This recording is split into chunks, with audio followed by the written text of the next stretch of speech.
when people are asking for an apology, when somebody says, I want you to say you're sorry, I want you to apologize, I want you to feel badly for what you were doing. Anytime somebody is wanting that, through domination programming, you're going to hear that as you should feel shame and you should feel bad and you should go into shame and then I'm going to feel better when I see you squirming. That's domination programming, and we're going to resist that. What I would recommend you do is you hear it differently.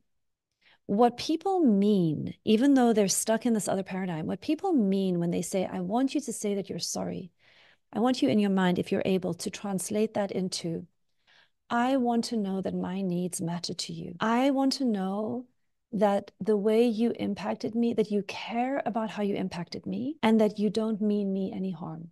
That's what they're looking for. And so when you understand that that's all they want, you stop getting distracted by how they're saying it. Just ignore the whole shame and blame thing that sometimes gets activated, because if that gets activated, we will get more entrenched and we'll want to move even further away from that person because we'll see it as a threat. The other thing is when we perceive a demand, because you said something like, and then they demanded, or they had this demand, or they had this insistence, don't get distracted by other people's urgency and other people's conviction and other people's emotional intensity about something. Don't see that as a block. If you're able, see that as, wow, there's something really deeply important to this person. And maybe they have an attachment to it and I can see that, but what is it that they're needing?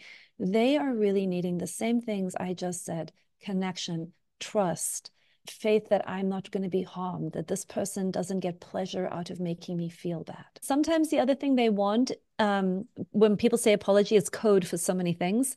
The other thing to add in there is, sometimes they want trust that I am aware of the impact, the unintentional impact of something that I may have done, and that I care about that I'm picking up and that I'm learning. And that as I move forward, it's going to be different.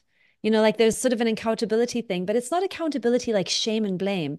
It's accountability like, oh, aha, I get it now. I wasn't aware then. I am now.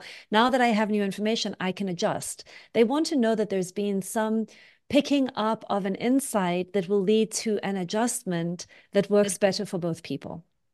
So that's the other piece. So thanks for bringing that in, because that gave me an opportunity to just balance that piece out.